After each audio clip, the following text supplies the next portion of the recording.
가끔 이런 생각이 듭니다. 나 제법 괜찮게 살아왔고 내 삶에 만족하고 있는데 저 사람은 왜 나를 깔보는 말을 하는 걸까? 그 사람이 나보다 돈은 좀 더 벌지 모르겠지만 내 인생에 충고할 입장은 아닐 텐데.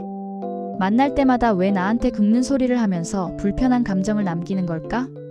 오늘은 바로 그런 이야기입니다. 한 사람의 평범하지만 나름 단단히 뿌리내린 삶을 두고 스스로를 위로하지 못해 남을 공격하는 사람의 심리에 대한 이야기입니다. 사연의 주인공은 50대 맞벌이 부부의 아내입니다. 저는 지방에 살고 있는 50대 맞벌이 부부입니다.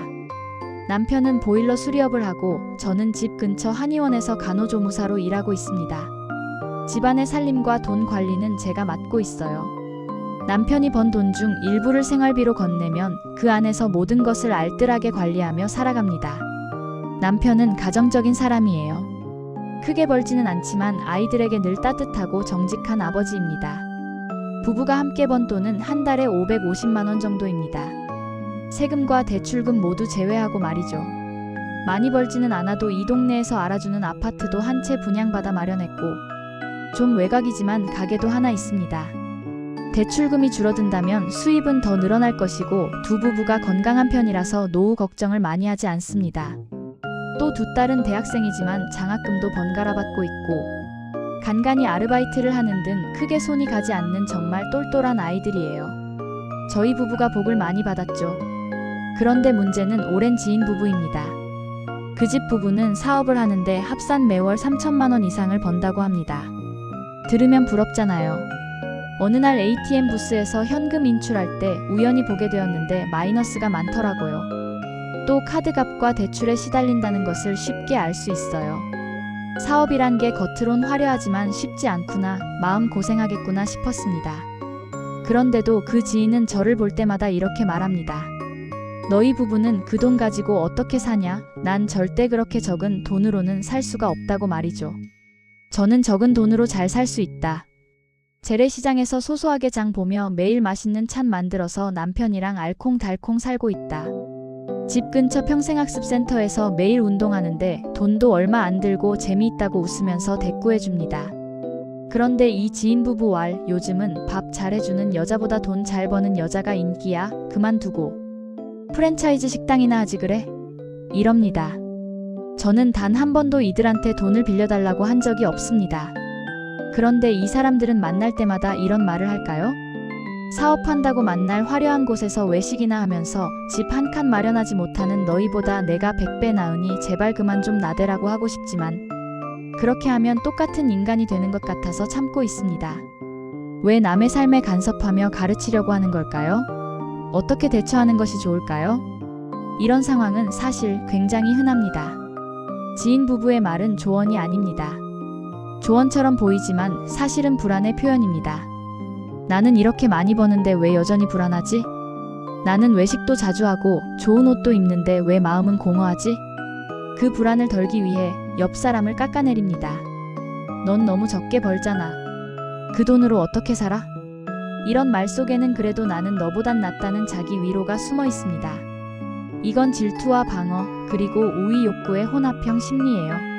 질투는 타인의 평온을 불편해합니다. 나는 더 벌고 더 화려한데 왜 제가 더 평온하지? 방어는 자기 합리화입니다. 나는 이렇게 사는 게 맞아. 넌 못해. 이렇게 스스로를 위로합니다. 우위 욕구는 권력감입니다. 내가 너보다 잘 나가니까 내가 조언해줄게. 결국 이런 심리의 근원은 하나입니다.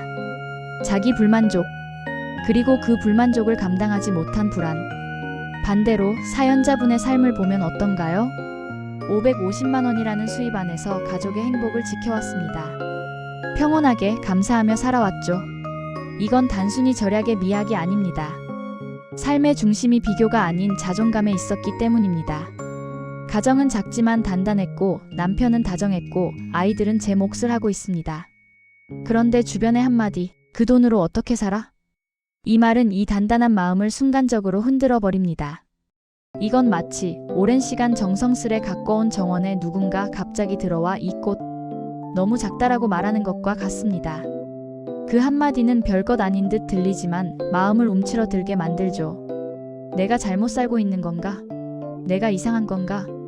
우리는 종종 남의 기준에 휘둘립니다. 돈, 직업, 집, 자녀, 외모. 어떤 기준으로든 비교당하면 마음이 흔들리기 쉽습니다. 하지만 기억해야 합니다. 남의 기준으로 행복을 재단하는 순간 내 삶의 중심은 남에게 넘어갑니다. 행복은 수입이 아니라 균형에서 옵니다. 그리고 그 균형은 스스로의 만족에서 시작됩니다. 그렇다면 이런 사람들을 어떻게 대해야 할까요? 첫째, 논리로 설득하려 하지 마세요. 그들은 이성보다 감정으로 움직입니다. 그래도 나는 이렇게 사는 게 좋아. 이런 대화는 불필요한 논쟁만 부릅니다. 둘째, 경계선을 세우세요. 그들은 돈과 성공의 주제에서만 자신감을 느낍니다. 그러니 그 영역으로 들어가지 마세요. 만나면 가벼운 일상 이야기만 나누고 인생의 가치나 비교가 섞인 주제는 피하는 게 좋습니다. 셋째, 감정적으로 거리를 두세요. 만날 때마다 마음이 불편하다면 그건 관계 유지의 신호가 아니라 관계 피로의 경고입니다. 가끔은 관계를 끊는 것이 아니라 그저 관심의 강도를 줄이는 것만으로도 마음이 훨씬 편안해집니다. 누군가가 나에게 상처 주는 말을 할 때 속으로 이렇게 중얼거리세요. 그건 그 사람의 불안이 말한 거야.